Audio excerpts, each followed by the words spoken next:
I'm so excited that so many people have been able to join for this conversation. Yeah, this is looking great. I'm sorry, Catherine, I missed. Where are you from? I'm at Washington University in St. Louis. Okay. Hi, Neil.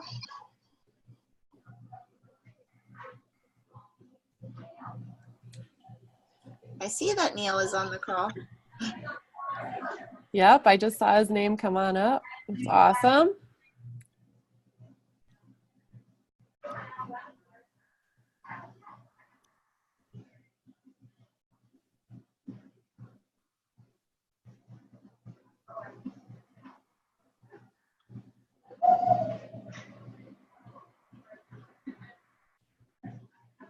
Am I the only one here? So far.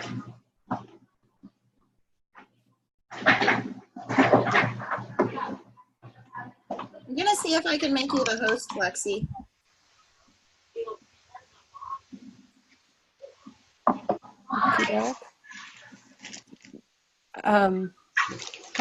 What happens with that? Then you can run the call a little bit more. Do you want me to remain the host? Yeah, I can, if you would like to. I know Christina should be here too. I know she was. I feel like I should undock my computer since everybody else is on video.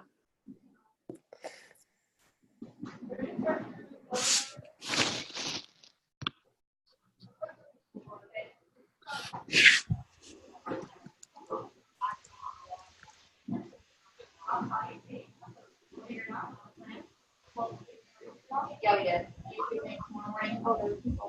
Oh wait, Justin, you're in here. Yeah. Right? It's Justin, right? Justin? Yeah. Hi. Emily broke my charger. I didn't mean to. Hi. You broke my electric on it. You have fixing it? I don't have any. Can you order? I mean, I know not like the second one, but Yeah. can you order another one? Sure. Okay. Thank you.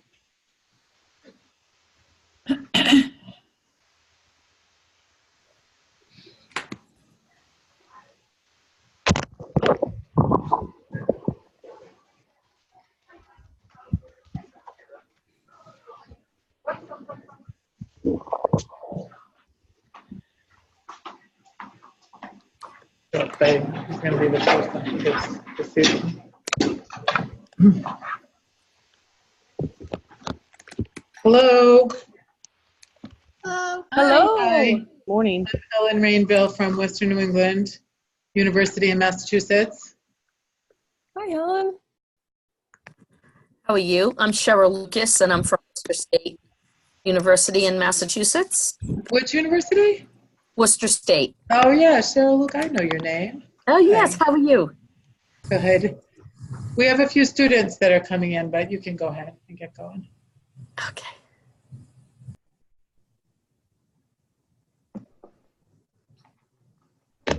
I put this in the chat messages, but in case anybody hasn't seen, when we get started, if everybody could mute themselves just to improve the call clarity, that'd be really helpful. And then you can unmute if you want to say anything or contribute to the conversation. If you have any trouble, feel free to just let me know and I can also mute you, but I don't want to do that because I won't know if you want to speak. Do you want to be the person on camera? Do you want to be the person on camera? No.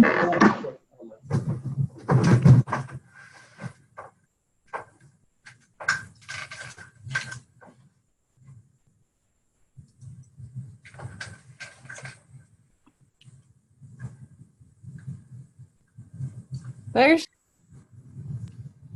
Hello. Good morning. How are you? Good morning. Doing great. How are all of you? We got an awesome crew. Yes, very exciting. Looks like we have about 12 people on. Well, we'll give folks just one more minute to join us. This is so much fun across the country. Absolutely. Mm-hmm.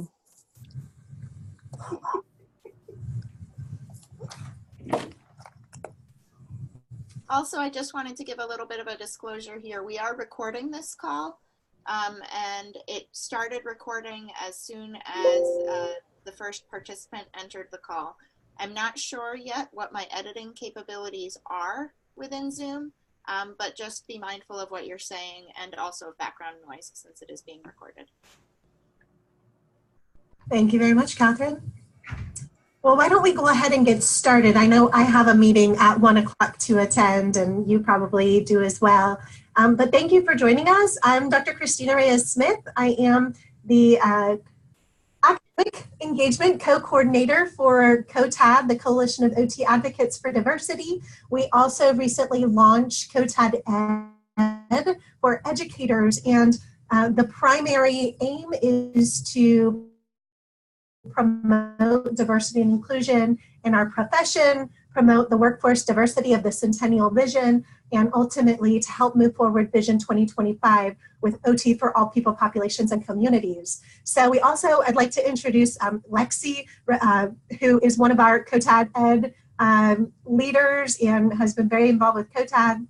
We want to thank Catherine Hoyt, who is the current chair of COTAD, for helping to facilitate this session today, and Stephanie Lancaster. I'm not sure if she's on the call just yet, but she is my counterpart in COTAD and Cotaught Ed for academic engagement. And also, very briefly, congratulations to Stephanie if she's on the line.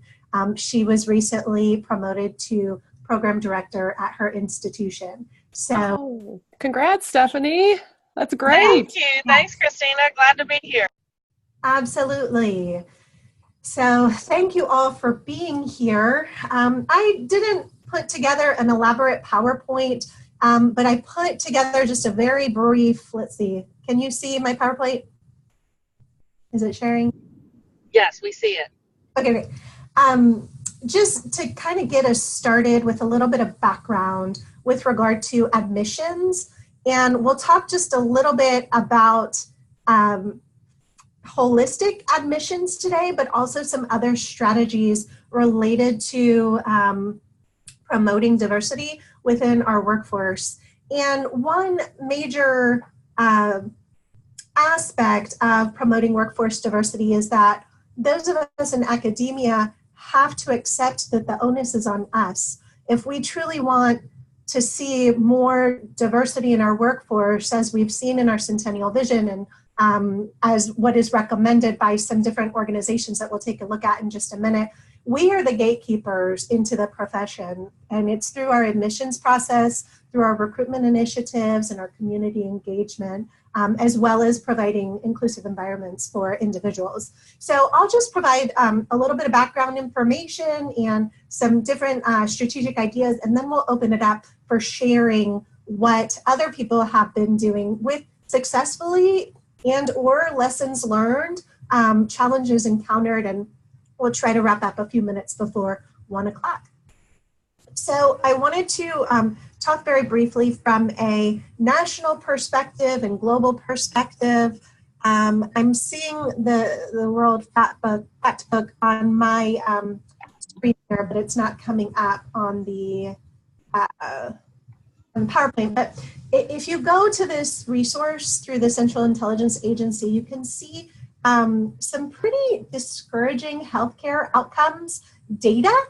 And I'm going to see if I can get it to share so that you can see exactly what I'm talking about. But with life expectancy in the United States, when I was a student 24 years ago, when I was a student 12 years ago, back in 2005, 2006, the life expectancy was number 24. We were ranked number 24 among developing countries. And since that time, we are now number 45 among developing countries. And with that, we are also ranked, up until now, we were number 1 for healthcare expenditures per capita, but we're actually now number 2. That just recently changed over since the last time I looked at this data a few months ago. So that's kind of good news. We're not spending quite as much, perhaps, or maybe it's the Marshall Islands are just spending that much more. But at any rate, it's something that has been attributed largely to healthcare disparities in our healthcare system. And due to access to care, due to social determinants of health, many of you are familiar with that concept. Also due to different racial and ethnic differences, as well as cultural differences, language barriers, geographic barriers, et cetera, that have contributed to these disparities in the healthcare system.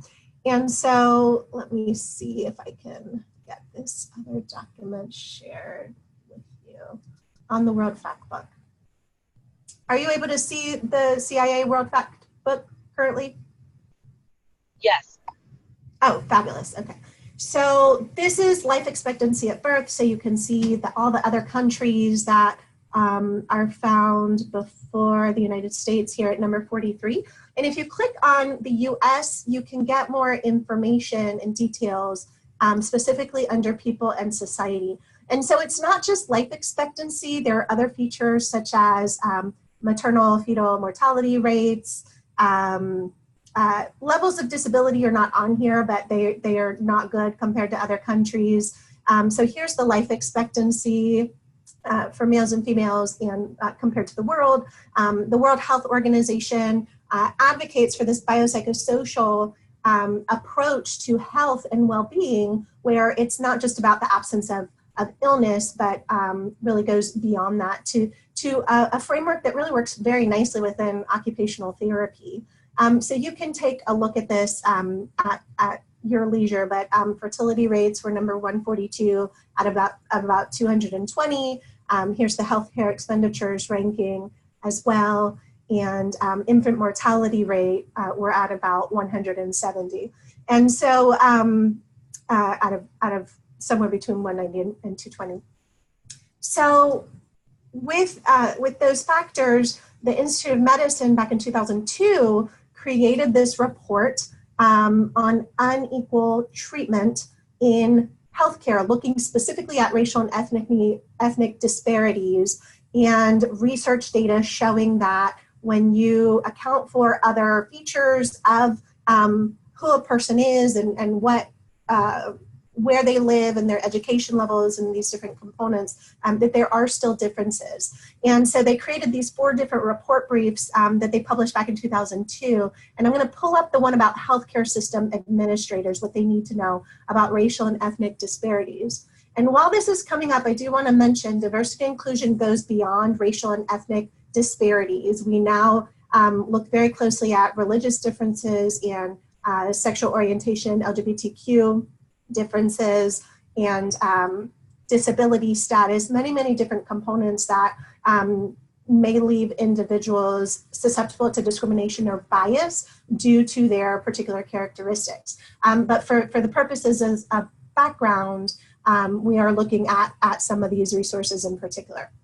So you can take a look at this. It's available publicly online, but I wanted to go down to the end where it goes into what can be done to eliminate racial and ethnic disparities in healthcare. And this is almost 20 years ago. I would go beyond that to also include some of the other disadvantaged groups as well. So they talk about health systems interventions, they talk about legal policy and regulatory strategies, as well as educational strategies. And they do talk about the importance of having workforce diversity in caring for individuals from disadvantaged backgrounds for these healthcare needs. So let's see, I believe it's right around here. Federal, state, private stakeholders should continue efforts to substantially increase the proportion of underrepresented U.S. racial and ethnic minorities among health professionals to improve access to care among minority patients and to reduce cultural and linguistic barriers to care. So this, again, from the Institute of Medicine, then informed the national class standards that are put out by the Department of Health and Human Services, which I'll pull up for you. These first were published back in 2000, and then they were updated in 2013. So this is DHHS, Office of Minority Health. They have here an entire section on governance, leadership, and the workforce. So they talk about the importance of governance and leadership And then here they talk about recruiting, promoting, supporting a culturally and linguistically diverse governance, leadership, and workforce that are responsive to the population in the service area.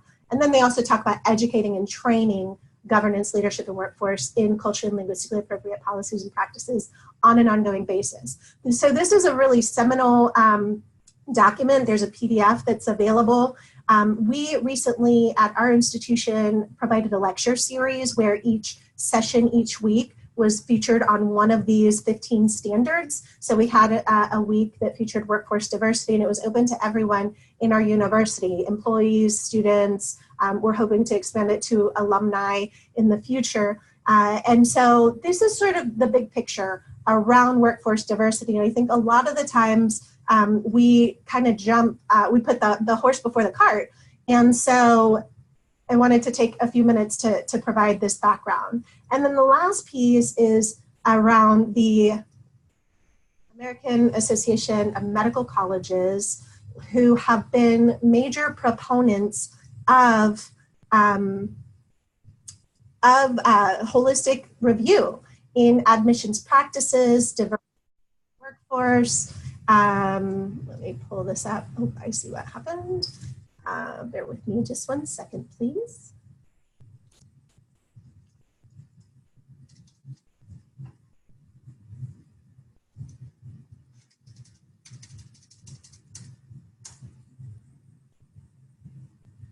There we go.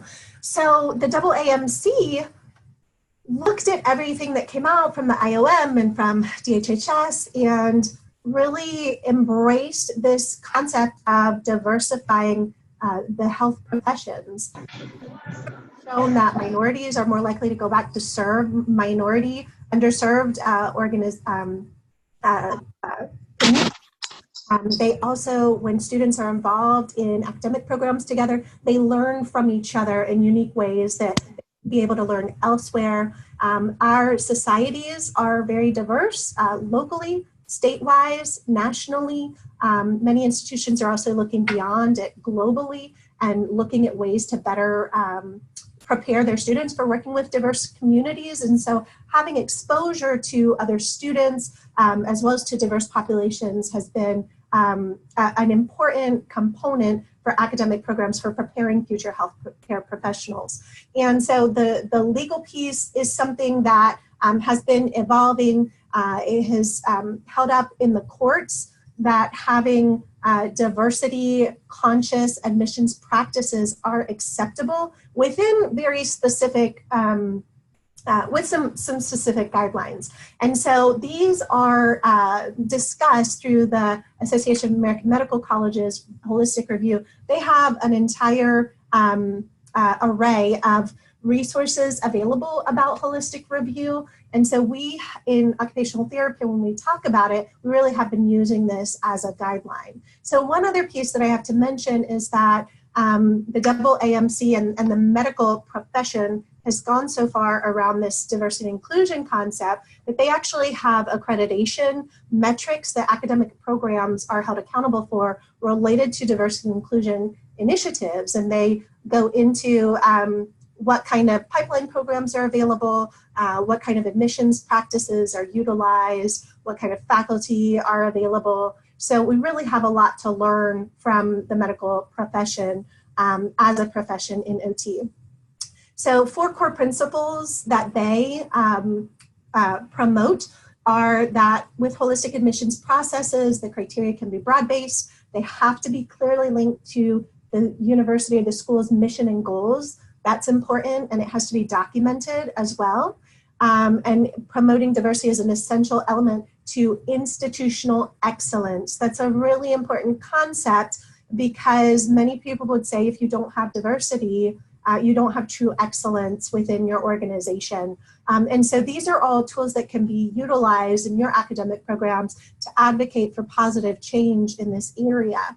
So number 2, they talk about metrics being used with a balance of experiences, attributes, assessing applicants through rich, diverse interviews and selection pool processes, applying equitable attention across the entire candidate pool, and then grounding it in data with selection criteria beyond grades and test scores. And if we all reflect on how we entered into occupational therapy school, historically, it's very much about GPA and GRE scores.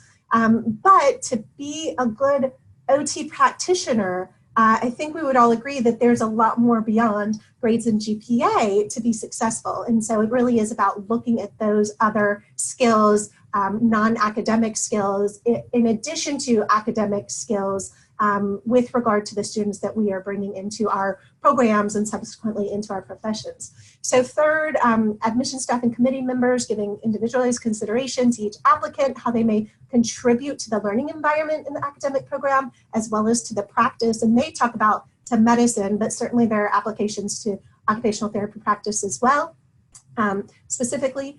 And weighing and balancing the criteria for desired outcomes by the school. Again, everything has to be very clearly documented. Number 4, race and ethnicity can be considered as factors when making decisions only when that consideration is narrowly tailored to those mission-related educational interests. So again, it has to be tied to the institutional mission. And if your institution is committed to promoting excellent service to their communities, it behooves them to have diversity and inclusion related initiatives towards that aim so that they can meet the needs of all aspects of their community and not just one or another.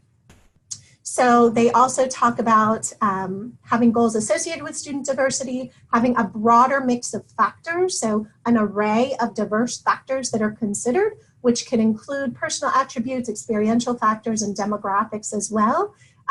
So this is something that has held up in the courts. And Fisher versus University of Texas was an important piece of a decision through the Supreme Court that came up, that held this up, and you can learn more from the webinar that they offer online.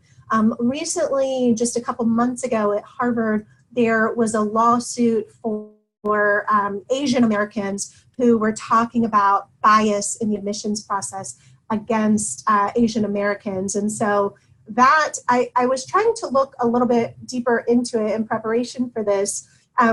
It seems they're investigating it a little bit further to figure out what was going on with Harvard. And that's something, if anyone else has more information, when we open it up for discussion, we can certainly would love to hear some additional perspectives on that in particular.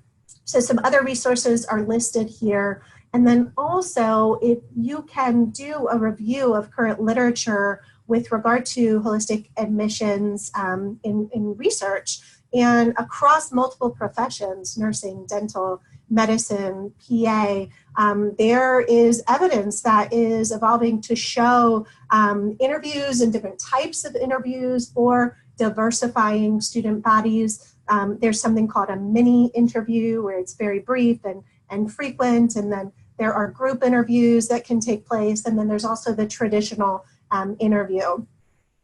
So that is some of the background information. Can you see the PowerPoint still? Okay, so some general strategies, recruitment pipeline programs. We've had one at the Medical University of South Carolina that collaborates with AHEC, which is the Area Health Education Consortium. And these are federally funded programs really across the country. There's probably one in your local area. And part of their mission is to promote diversity in the workforce according to the needs of the communities there. And so they've been wonderful partners for us. We have almost all 6 colleges involved with that program. We offer a 1 week where we bring students to campus who are underrepresented. And I also wanted to mention that underrepresented needs to be specifically defined by the institution, and that might be at the college level, that might be at the division level as well. And so that is a part of that documentation that's a necessity when you are going into a holistic review process. The other piece I want to mention about that is very important to work closely with your university admissions office and the legal counsel to ensure that you're in compliance with state laws as well as national laws, as well as what the institution is willing to support in the case if there was some sort of legislation or some sort of challenges, legal proceedings in the future. So that's a really key piece. So with the recruitment pipelines, this concept is just that thinking chronologically through the lifespan of a young person entering the occupational therapy profession, they might learn about OT in college, it might be in high school, it might be in middle school, or even elementary school, or earlier than that. For example, if they have a sibling with a disability and they see the OT coming to practice in the home with the sibling. For myself personally, it was actually after college. I was 2 years out. I was trying to figure out what I was going to do with my life. I knew I wanted to do something in healthcare with pediatrics. I didn't know what. And I was volunteering at the Children's Hospital here locally. And the little girl I worked with wanted nothing to do with me. She just wanted to see her OT. And I didn't know what in the world that was. It really hurt my feelings at the time. And I went home, I looked it up, and that was where the love affair began.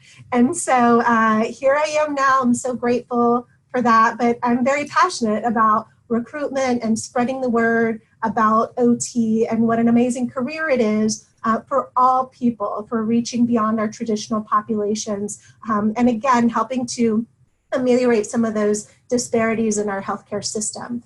So the second piece here is community engagement, having relationships with community partners is really critical. Making sure that people know we are occupational therapists. We're not physical therapists, we're not speech therapists, we are OT, and here's the distinct value that we can bring to individuals and communities and populations.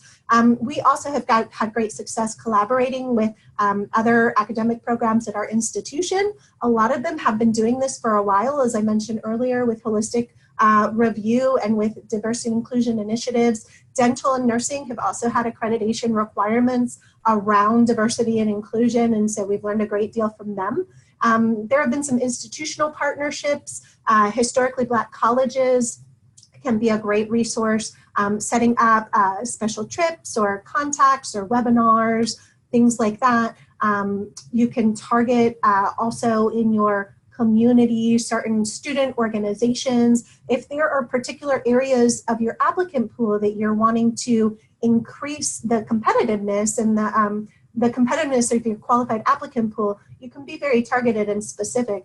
But at the end of the day, either we're bringing them to us on campus through specialty programs, or the onus is for us to go out to them, whether it's specifically from the OT program, or there might be someone who's a recruiter from your college to do that, but making sure that people at least know what occupational therapy is, and that it is a viable and powerful and very exciting career option for people.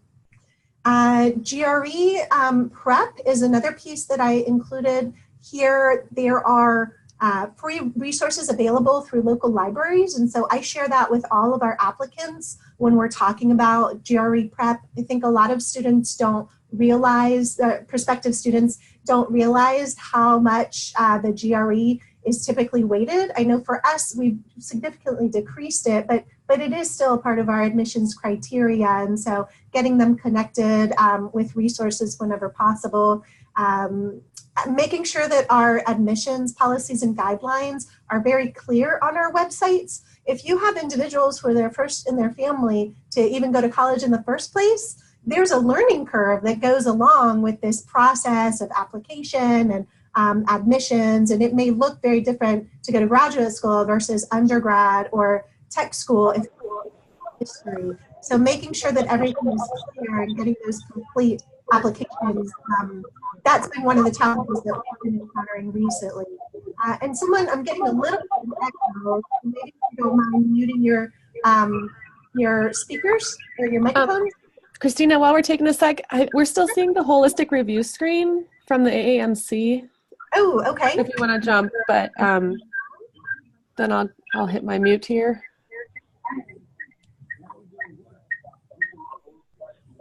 Everybody could mute unless they're talking. That was Can I just make this is Cheryl Lucas. Sure.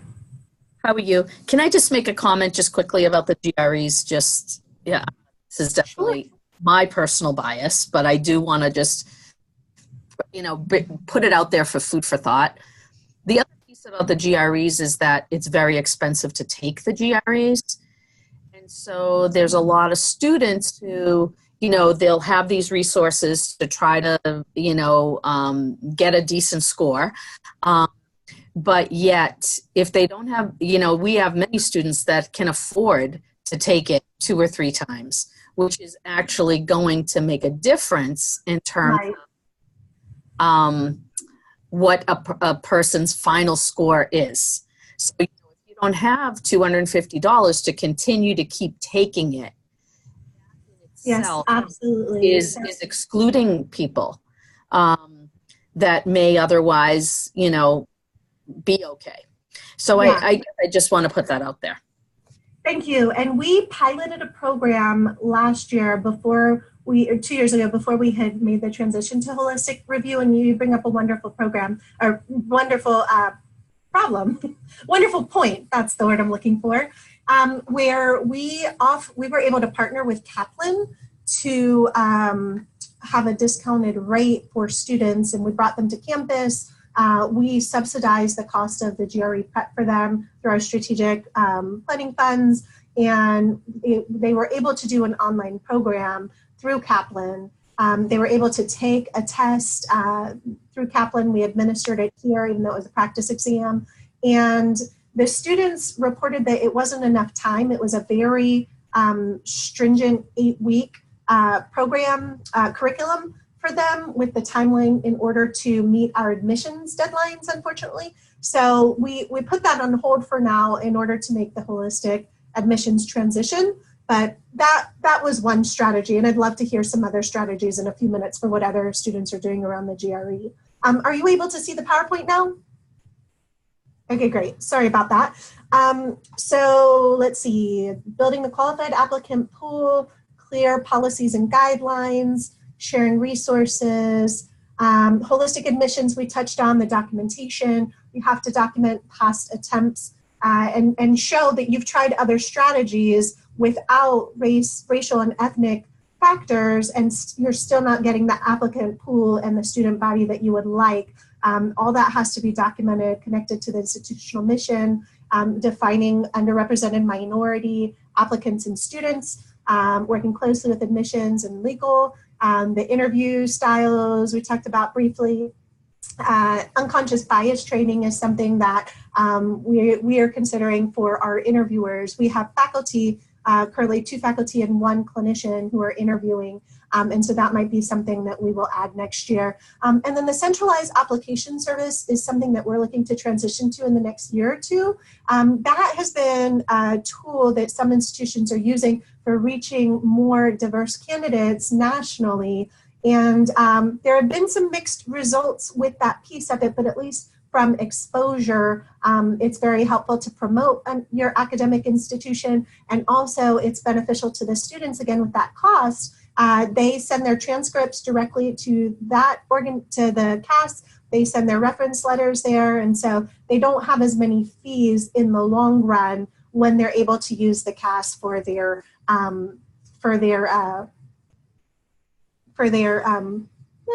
admissions applications. So this was, and I meant to include the reference for this article about racial quotas with Harvard Law. Colleges are still able to use them, challenging stereotypes, preparing students for citizenship in a diverse democracy. So there are some concerns with regard to this most recent Harvard admissions lawsuit, but we will see, and we'll follow it closely to see what it means for the rest of us. So. Hi, my name is Mag, and I had a question for unconscious bias. Yes. I wanted you to explain that a little, and what is it, what are you guys seeking to achieve with unconscious bias? Because it's not even conscious, it's like a ghost of a ghost. So how can you guys even, not that how can you, but how may you, Yeah, I address that problem. So that is a wonderful question. And it's a concept that's not as widely known about, but unconscious bias or some implicit bias is this idea that we all as humans, we have biases. And we aren't always aware of them, and sometimes we are aware of them, but we have to be aware to not let them adversely impact admissions decisions, as well as how we interact with students, coworkers on a day-to-day basis. And it might be due to racial and ethnic factors, it might be due to religious choices, gender, sexual orientation, socioeconomic status, disability status, on and on and on. We all have biases. So I'll share a personal story of my own. Of my bias was when a Muslim family moved in across the street from us. This was probably 3 or 4 years ago, and there was a lot of hostility in our society with regard to Muslim families. And when it started showing up in my dreams, that was when I realized I had an unconscious bias that I needed to address. And I needed to reflect on where it was coming from, the fear, the feeling of threat. And now, years later, they're some of the best neighbors I've ever had. They are just wonderful, friendly, delightful people that I adore. But we do that all the time without even realizing it. And it might be based on clothing that people wear, but there are trainings available through Harvard. Harvard has an implicit bias test, started out specifically around race and ethnicity, and now they have religion and sexual orientation and other features as well. So I highly recommend that you all explore those tools and share them with your students, share them with your faculty as well, because it can be very, very insightful and enlightening. And nobody likes to think about themselves as being discriminatory, right? It's not a pretty thought. But at the end of the day, we all have biases, and it's a little bit more palatable to be able to address and reflect on and be intentional in the future about not letting our biases dictate the choices and decisions that we make. Does that answer your question? Yes. Wonderful. Thank you. Other questions? Other thoughts? And can you tell us where you're from when you have a question? Western New England. Wonderful. You may have said that at the beginning. Other questions? I have my chat open now too. So Cheryl Lucas included the link for the bias test. Thank you so much. So for admissions, specifically implicit bias, unconscious bias, your university probably has a diversity office, and they probably have some trainings available. I cannot hear you. Are you speaking to us? Can you hear me? You hear me? Okay, great. I'm not sure what happened with audio. So Lynn Wakeford mentioned the blind spot by Harvard researchers. So I imagine that was akin to the movie with Sandra Bullock a little bit, but talking about our blind spots too as a part of that unconscious bias. We don't know what we don't know. And we can go through life without, oh, that was The Blind Side. Thank you, Catherine. Similar concept.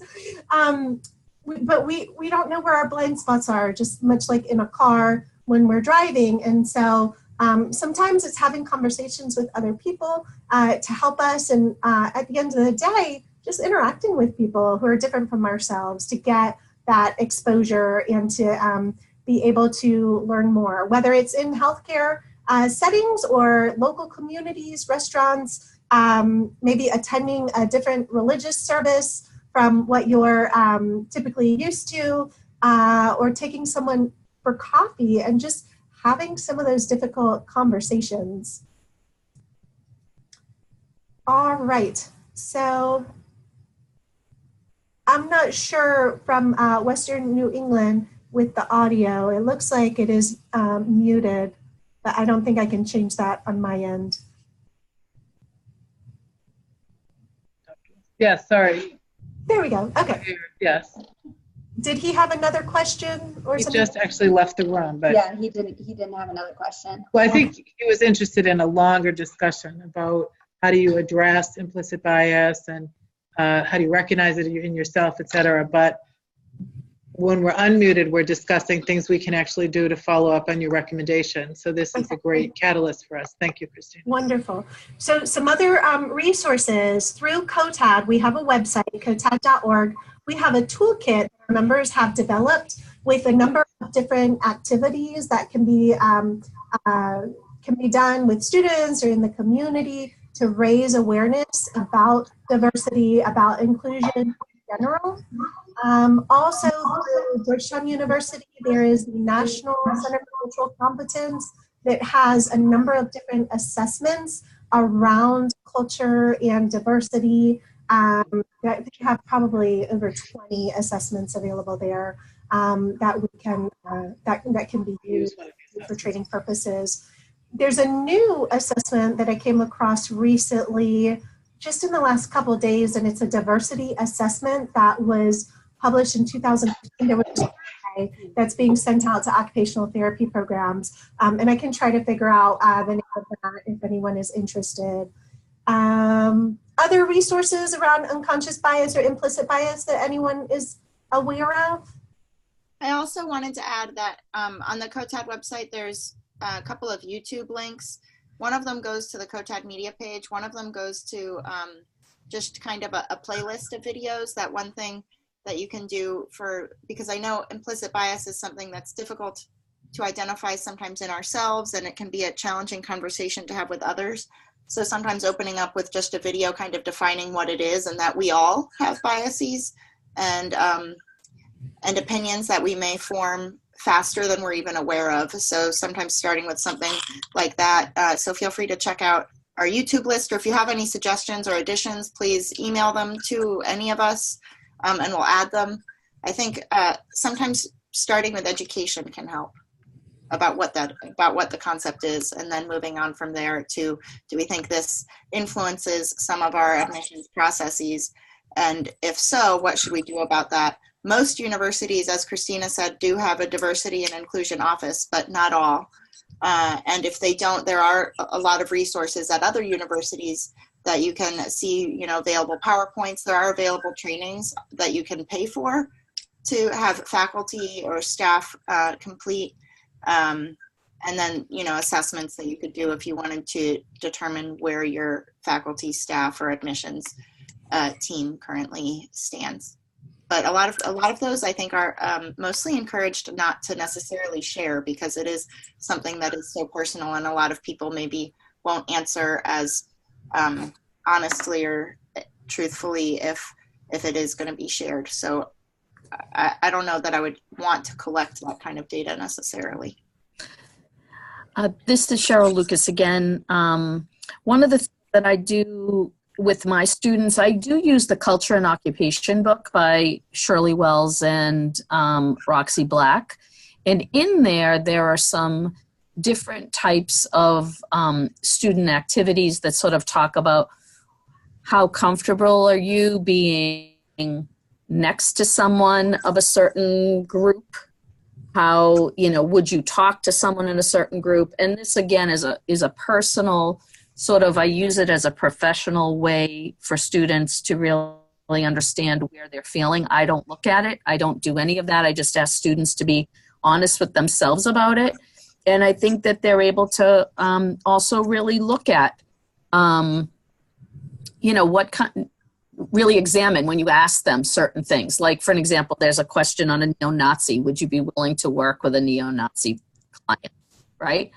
And, I think people start to think about that, what would that be like? How do you feel about that? And by having those discussions ahead of time, I think that really helps as well to examine your own personal feelings.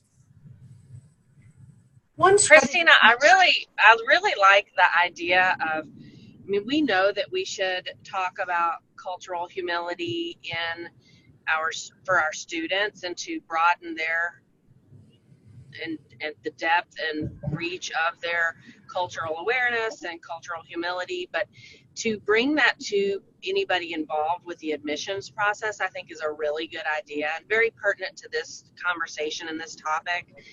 And that may be clerical assistants, it might be alums, it might be community practitioners, certain students who are doing the tours of prospective students, as well as faculty who are involved in that admissions selection and culling through the applications. And that's a very important thing to put in there, and I would say in a strategic, not haphazard way also. Absolutely. One other strategy that's been very helpful at our institution is hosting panels, where we had one about religious diversity, where we had someone from Buddhist faith and Hindu faith, Muslim faith, Christian faith, and atheist faith to talk about what kind of life experiences they had had with discrimination in the community, and what were some of the healthcare factors that were impacted from their religious beliefs, as well as what do they wish or what do they think that future practitioners and faculty and students should know. We've also had LGBTQ panels that have been very insightful. Last year we had someone who is a transgender male who talked about when he became a male, it pains me to share this, but he said it was an upgrade for him because of the way people started talking to him and listening to him with a different level of respect as a male versus previously as a woman. That when he would just walk into a room, it was different. And so gender inequity is a very real thing in our society, unfortunately, still, and it's an important part of the diversity and inclusion conversation. I do like to point to gender equity and women's rights as a sign of progress that could be made. A lot of times diversity and inclusion can feel very overwhelming for a variety of reasons, and sometimes people may feel hopeless or discouraged, but look how far we've come just in one generation with women's rights in our society. And I believe that we can continue to make progress for women, for others who have been disadvantaged through engagement with people such as yourselves, and continued advocacy, continued leadership, and continued coalition building with our leaders, with other organizations, with communities that we serve. So Catherine mentioned the new book by Lennon Graham. He was our keynote speaker for the COTAD breakfast last year, and his video is available on our website. He gave a very powerful presentation about diversity and OT. And we do have some other great resources as well. So thank you, Cheryl, for sharing about case studies. We also have, through the Ethics Commission, some ethics advisory opinions, and there's been one for a while on cultural competence that really focused more on the provider and patient interaction. But through a motion with the Representative Assembly last year, we were able to advocate for, I guess it was 2 years ago, for expanding it to workforce diversity and providing some case studies about interactions with students and clinicians and addressing fieldwork challenges as well, or that can be utilized for fieldwork challenges. And so that was expanded last year at conference around that time it was published. So you can use that in your classrooms. We also in AOTA have the Societal Statement on Health Literacy, which is a great tool for helping students to understand the impact of health literacy, more from a patient perspective versus admissions, but another great tool. And then our OT practice framework has a number of different areas related to culture. It actually, the word culture or cultural appears 36 times in the OT practice framework. So this is something that we should be looking at. And so having more diversity in our profession will behoove us to help with better patient outcomes, better quality of care, improved service delivery, efficiency. The literature has shown us that compliance, trust, rapport, utilization, access to care, all these factors have components related to culture and diversity. And so I'm so excited that our board of directors has added a 5th pillar on diversity. It's in the works as of last November. And then also you have probably seen that with our vision statement that they have added as an inclusive profession. And so that is a part of the heart and soul of who we are as a profession and what we envision for the future with Vision 2025. And so with our students, with our faculty, if you're trying to get the buy-in, turn to our profession, to the leadership, and utilize those resources to help to make the case for some of these practices and specifically related to admissions. Other thoughts, questions, resources?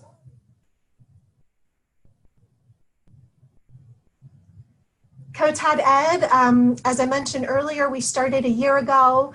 We're very grateful to Neil Harbison for his support. We've been able to work with leaders from MDI and COTAD to launch this as a resource to connect educators around workforce diversity. We have a Facebook group that recently launched. If someone would mind posting the group, that would be fantastic. We have an online Google Drive exchange folder that we've started where we can share resources with each other. A lot of people are not connected to Facebook, and so we have the Google Drive as a separate tool. We have an email list that Stephanie Lancaster has been managing for us. And then twice a year, we are now meeting, once at conference, national conference, and once at the Education Summit. And so we've been thrilled to have dinners that we offer. We don't pay for the dinner, sorry. But we set up a location and a meeting time, and Lexi has been wonderful, and Stephanie as well, in helping to coordinate that. And we do have our location and our time. Lexi, would you like to share about that real quick? I certainly may. Do you mind if I also add one more thought about admissions as well before I pull my Sure. to make sure I give the correct information about the dinner? But to just kind of pull it back to a few thoughts that I was having, and all this has been completely delightful for all of us. So thank you, Christina. But, you know, even when we do offer support or we do have resources available, I think we're missing this piece of allowing students to know those resources are available. And that's one of the things I've been finding in some focus groups that we've been engaging in with underrepresented pre-health students and those students who are enrolled in the program and talking about their journey to become OT students, in feeling really lost in knowing where to find the information that they need to navigate the admissions process, to set up those opportunities for shadowing, to know who to go to within a university setting and know that information is available. You know, at Wisconsin, we've been trying to make some initiatives for that admissions process, easing the burden, because financial burden is obviously very much a piece of this, as we've discussed. And it breaks my heart to see students who are still paying for the cost of the application when they wouldn't necessarily be needing to, but they haven't found that there are some opportunities there. And so I think that's another place we can think about in how we communicate if we do have resources and support and opportunities, how we are reaching those audiences, I think, is another important factor to think about. And then if you'll just give me a minute, I'll pull up our COTAD Ed Discussions on Diversity dinner information. Sure. I'm going to see if I can pull up the flyer for us too. That would be awesome. At the Education Summit last year, we were thrilled. We had the current president, the current vice president, and the president-elect in attendance. And our strategy is we go around the table and everyone identifies one personal goal that they have for working towards diversity and inclusion in our profession in the next year.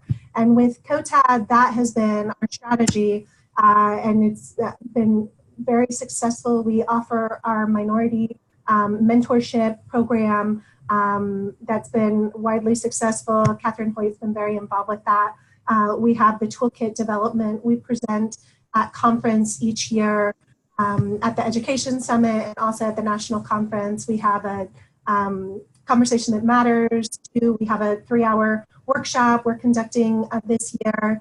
And so we've been so grateful to the AOTA for their support and for the MDI for their collaborations. We've had motions go through the Representative Assembly to create additional tools and resources, and we're working on looking at the inclusion statement for the AOTA right now as well. So I do have that. We'll hope all of you can join us this spring in April on Wednesday evening, April 3rd at 7:30 p.m. We'll be meeting at the New Orleans Social House. NOSH is the acronym. And the address is 752. Oh, Stephanie, please help me. Taloupoulos?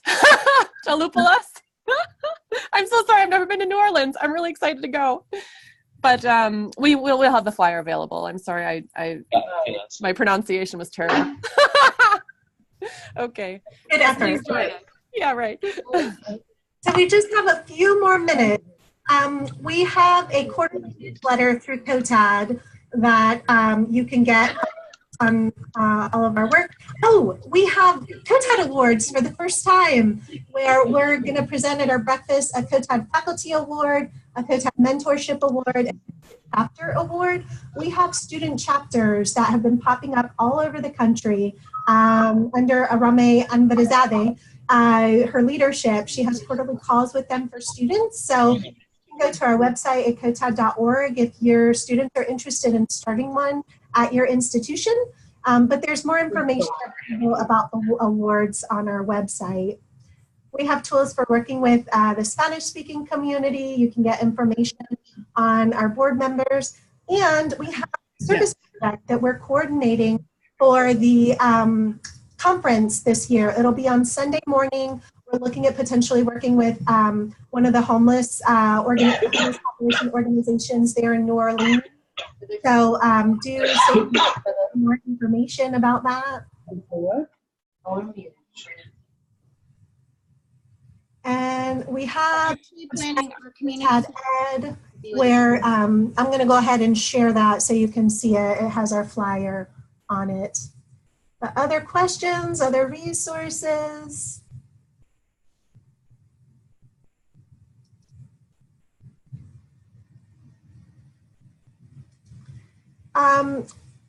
So here is, for today, you clearly saw that because you're here. Here's our flyer for New Orleans that Lexi was mentioning. And we'll plan to continue to meet at conference and at the Education Summit and try to stay connected through education, through email.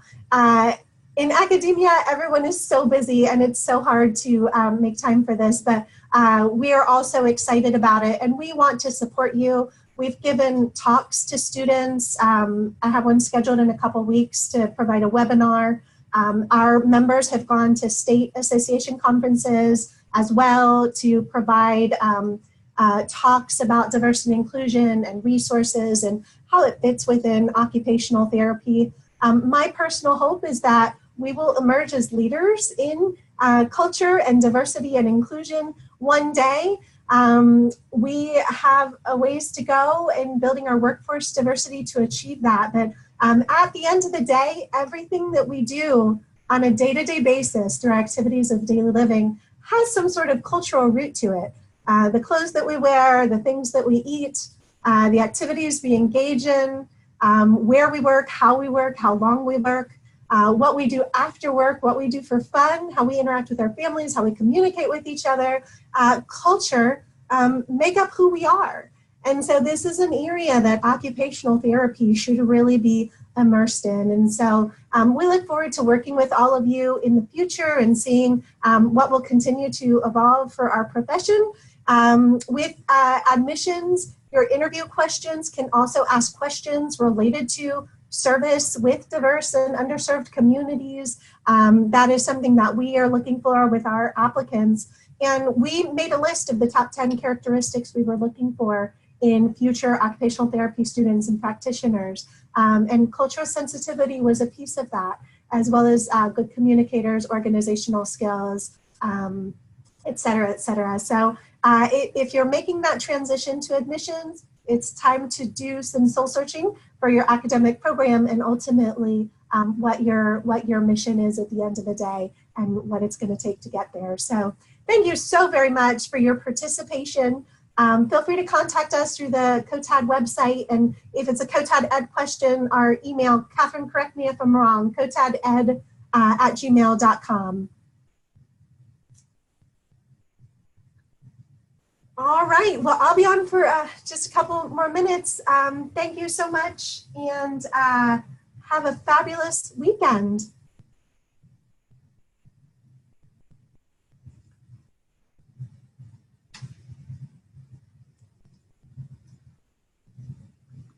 Christina, this is Cheryl Lucas again.